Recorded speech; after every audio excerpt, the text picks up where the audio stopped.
أعوذ بالله من الشيطان الرجيم. الله نور السماوات والأرض مثل نوره كمشكاة فيها المصباح في زجاجة الزجاجة كأنها كوكب دري يوقد من شجرة مباركة زيتونة لا شرقية ولا غربية يكاد زيتها يضيء ولو لم تمسسه نار نور على نور يهدي الله لنوره من يشاء ويضرب الله الأمثال للناس والله بكل شيء عليم. الحمد لله نحمده ونستعينه ونستغفره ونستهديه ونعوذ بالله من شرور أنفسنا ومن سيئات أعمالنا. من يهده الله فهو المهتدي ومن يضلل فلن تجد له وليا مرشدا. اللهم صل وسلم وبارك على سيدنا محمد وعلى آله وصحبه أجمعين. إخواني أخواتي السلام عليكم ورحمة الله وبركاته. Je vais traiter la vie du grand imam Abu Hanifa avant la naissance de l'imam Abu Hanifa. Le prophète sallallahu alayhi wa sallam a dit dans un hadith connu, mais que les savants n'ont pas su expliquer, et l'explication est venue après. Le prophète sallallahu alayhi wa sallam dit لو كان الإيمان عند ثريا لذهب به رجل من أبناء فارس. Si la foi, dans certaines versions, la science était accrochée aux étoiles, un homme perse l'atteindra. Atteindra les étoiles pour arracher cette science ou atteindre la foi. Et les savants sont pratiquement unanimes, même maintenant, que le prophète sallallahu alayhi wa sallam parlait de l'imam Abu Hanifa. Parce que c'était un perse, comme je vais le dire maintenant. Al-Kufa avant la naissance de l'imam Abu Hanifa. Donc, Abdullah ibn Mas'ud radiyallahu anhu, le sixième compagnon du prophète sallallahu alayhi wa sallam, il est devenu musulman. C'était le sixième homme qui est devenu musulman. Donc, il est resté avec le prophète sallallahu alayhi wa sallam toute sa vie. Omar ibn Khattab, à l'époque de Omar ibn Khattab, l'a envoyé à Al-Kufa pour... C'était une nouvelle ville. Kufa, c'était une construction de Omar ibn Khattab. Omar ibn Khattab a ordonné la construction de la ville du Kufa et a envoyé Abdullah ibn Mas'ud, un très très grand compagnon, parmi les savants des compagnons, pour enseigner l'islam à Al-Kufa. Donc c'était le grand compagnon Abdullah ibn Mas'ud s'est installé à Al-Kufa après sa construction par ordre de Omar ibn Khattab radiyallahu anhu en l'an 17 de l'Hijra. Donc 17 ans après le hijra du prophète sallallahu alayhi wa sallam, c'est-à-dire 7 ans après la mort du prophète sallallahu alayhi wa sallam. Sa mission était d'apprendre les règles de l'islam aux habitants qui viennent d'embrasser l'islam. Généralement c'était des régions où il n'y avait pas beaucoup d'arabes, c'était des perses qui venaient, et c'est une nouvelle ville, et Omar ibn Khattab a donné cette charge à Abdullah ibn Mas'ud. Il a préféré l'envoyer que de le garder, malgré le besoin de Omar ibn Khattab, de ses compagnons qui étaient vraiment très très importants pour lui, pour l'aider à la gestion, mais il a préféré envoyer les compagnons. Comme vous le savez, les compagnons se sont dispersés dans le monde islamique pour apprendre aux gens leur religion. Abdullah ibn Mas'ud était envoyé à Al-Kufa. Il était parmi les plus grands savants, Abdullah ibn Mas'ud, des compagnons du prophète sallallahu alayhi wa sallam. Il n'a jamais quitté le prophète sallallahu alayhi wa sallam depuis sa conversion. Il était le sixième, comme je l'ai dit.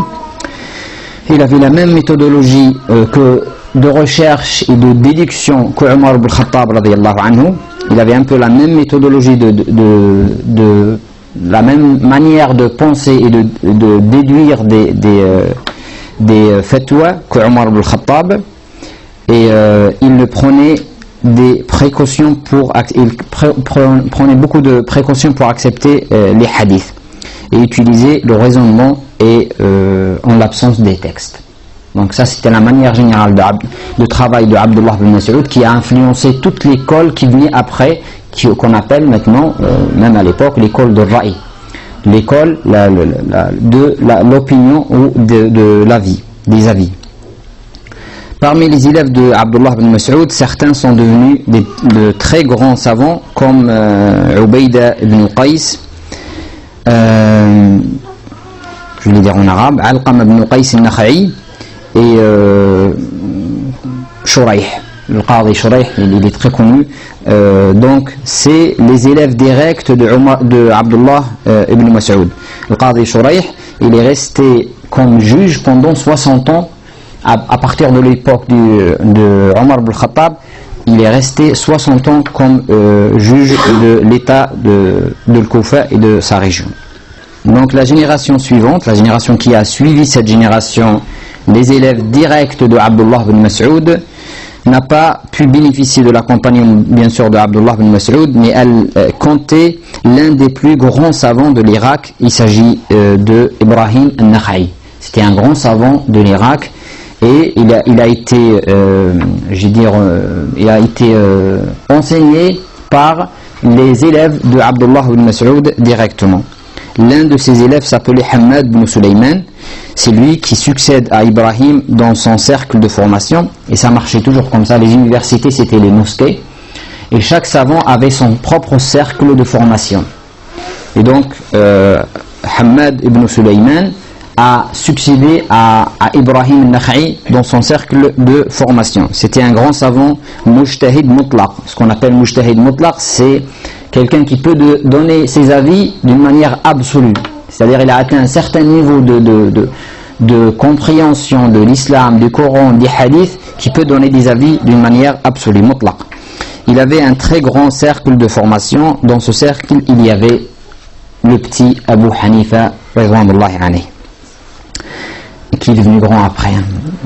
Un élève brillant et intelligent qui ne quitte pas le cercle de formation de Hammad pendant 18 ans.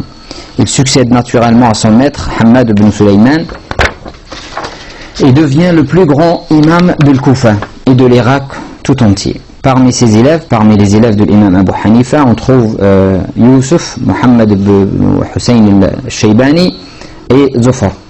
C'est eux qui ont construit, c'est pas lui-même qui a construit l'école, ce qu'on dit le hanafisme, mais c'est les élèves de Abu Hanifa qui sont Yusuf et Muhammad ibn al-Hassan al-Shaybani et Zufr qui ont écrit et construit l'école juridique hanafite.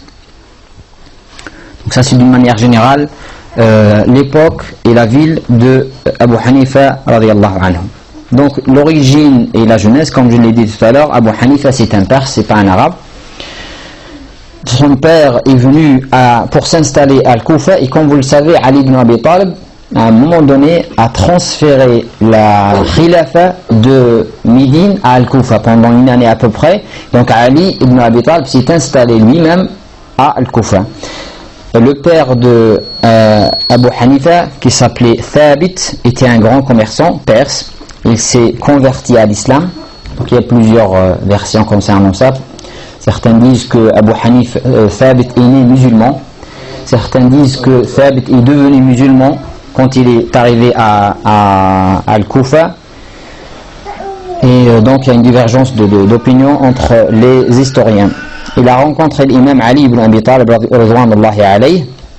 Et Ali ibn Abi Talib lui a fait un dua pour lui et pour sa famille par le bien et la bénédiction.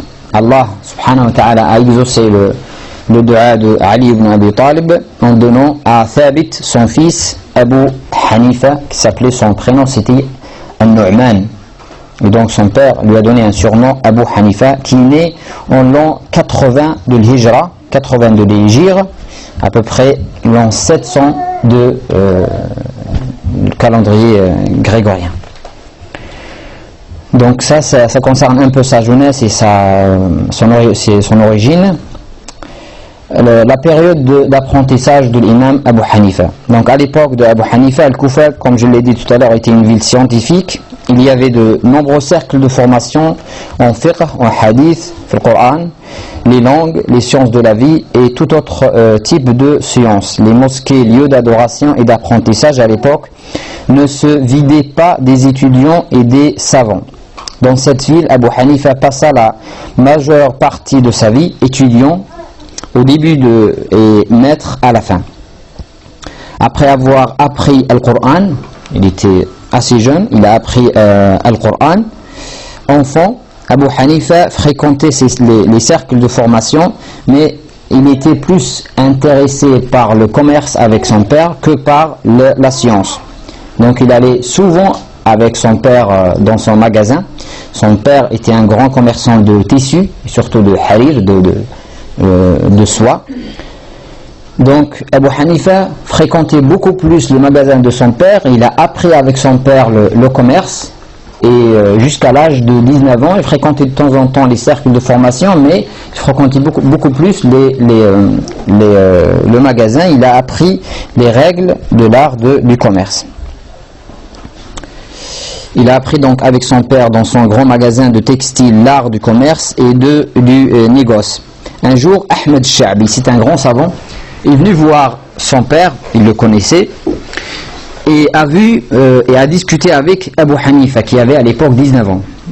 Et donc il était frappé par l'intelligence et la compréhension. Il comprenait très vite, il avait un esprit clair, ouvert. Donc il a vu ce jeune homme, il lui conseille tout de suite de continuer ses études et de ne pas quitter les savants et la science, puisque le Koufa c'était une ville scientifique. Donc Al-Sha'bi a conseillé à Abu Hanifa de se consacrer à la science. Il lui a dit: tu auras un avenir prometteur dans le domaine de la science. Abu Hanifa s'exécute immédiatement et s'intéresse particulièrement à des cercles de formation dans le domaine du hadith. Premièrement, il s'est intéressé au hadith, les paroles du prophète sallallahu alayhi wa sallam, puis la langue, puis la philosophie, ce qu'on appelait à l'époque ilm al-kalam, l'art de la parole, où c'était en réalité la logique, comment réfuter les preuves des autres et comment amener des preuves. D'ailleurs, Imam Malik disait de Abu Hanifa, il avait tellement appris cette science qu'il était capable de te convaincre qu'un poteau comme celui-là en bois, il était en or.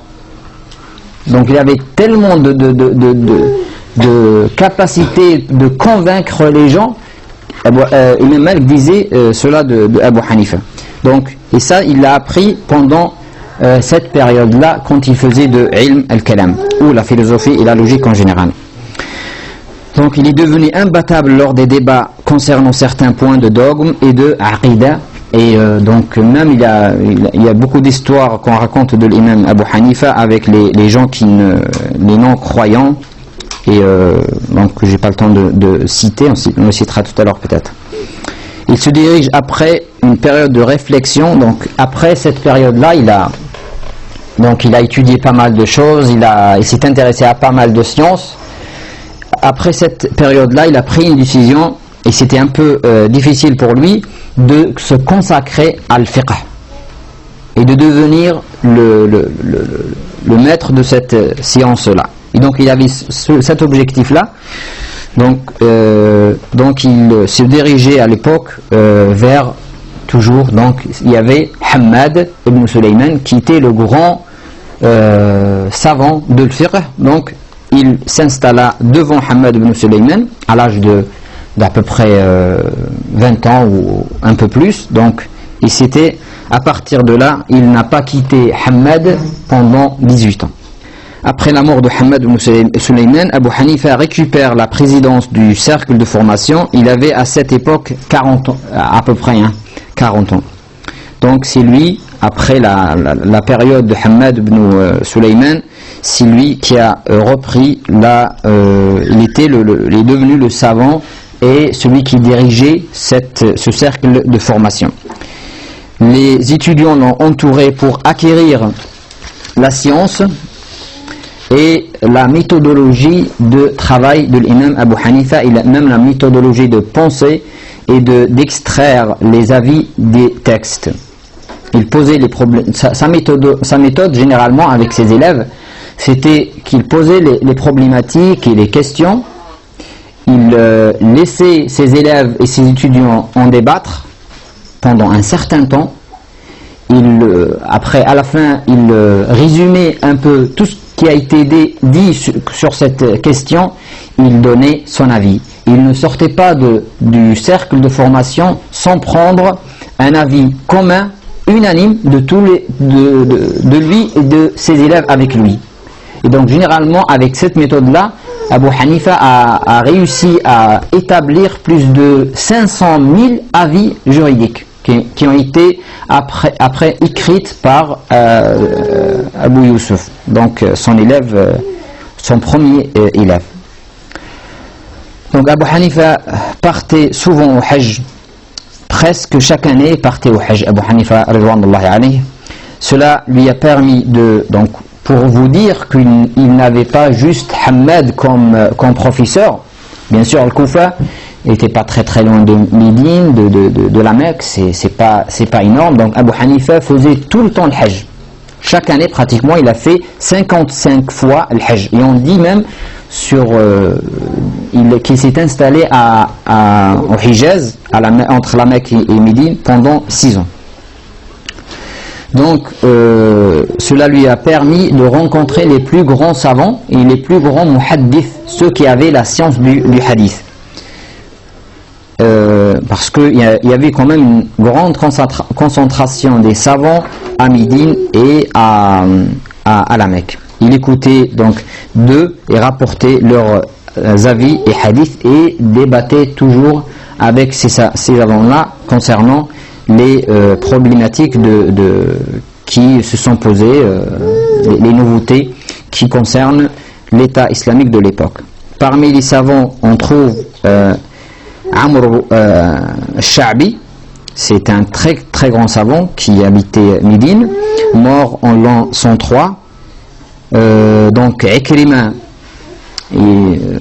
Mawla ibn Abbas, donc Ikrima c'était l'élève direct, le disciple direct d'Ibn Abbas, sahabi, le compagnon du prophète sallallahu alayhi wa sallam, le grand savant. Et Nafi' Mawla ibn Umar, Nafi' c'est l'élève direct de l'autre grand compagnon, le grand savant compagnon qui est Abdullah ibn Umar. Comme vous le savez, il y a deux grands compagnons qui étaient à l'époque du prophète sallallahu alayhi wa sallam très jeunes, mais qui sont devenus les sommets de la science après la mort du prophète sallallahu alayhi wa sallam. C'est Abdullah ibn Abbas et Abdullah ibn Umar. Donc Abu Hanifa a eu l'occasion de rencontrer les élèves directs de Abdullah ibn Abbas et de Abdullah ibn Umar et d'apprendre des deux écoles, parce que les deux compagnons avaient deux méthodes de travail différentes, très différentes même. Certains historiens lui comptent plus de 4000 professeurs à Abu Hanifa, parce qu'il a tellement voyagé et les gens venaient aussi à Al-Koufa. À chaque fois quand il entend qu'un savant est venu à Al-Koufa, il va le voir, il discute avec lui et donc on peut considérer, les historiens considèrent que Abu Hanifa avait rencontré et avait appris et avait comme professeur plus de 4000 professeurs. Certains disent qu'il a même eu l'occasion de rencontrer certains compagnons du prophète sallallahu alayhi wa sallam, les compagnons qui ont vécu très longtemps, comme Abdullah ibn Abi Awfa, Anas ibn Malik, mais en réalité il les a peut-être croisés après sa naissance, mais en réalité il ne peut pas scientifiquement et historiquement les rencontrer, parce que il a commencé la science pratiquement à 19 ans, donc il ne pouvait pas les rencontrer et apprendre d'eux. La description de l'imam Abu Hanifa. Donc Abu Hanifa était un homme grand, assez fin, il avait un beau visage, il s'habillait d'une manière, comme je l'ai déjà dit, il était très riche. Son père est mort, il lui a laissé un grand magasin de tissus, et donc Abu Hanifa a gardé quand même cet esprit de commerçant. Il travaillait de temps en temps, il avait un associé qui s'occupait pratiquement de la gestion du magasin. Il avait un fonds qui lui permettait de vivre d'une manière très aisée. Donc il s'habillait très bien. il mettait des parfums, toujours du parfum, il parlait bien, donc ça c'est la description de ses élèves, il parlait très bien d'une manière très claire, et il récitait très bien le Coran. Il avait toujours des œuvres, des preuves irréfutables, toujours comme je l'ai dit tout à l'heure, quand Abu Hanifa veut te convaincre de quelque chose, il arrivera. Il avait une extrême intelligence et une grande générosité. Il avait une voix grave qui porte. Donc ça c'est une petite description générale de l'imam Abu Hanifa, physique plutôt. Donc il respectait énormément ses professeurs. D'ailleurs, vous allez voir pourquoi. Abu Hanifa, il dit de lui, je n'ai jamais fait la prière. Donc son premier professeur et le professeur par excellence, c'est Hamad ibn Sulayman. C'est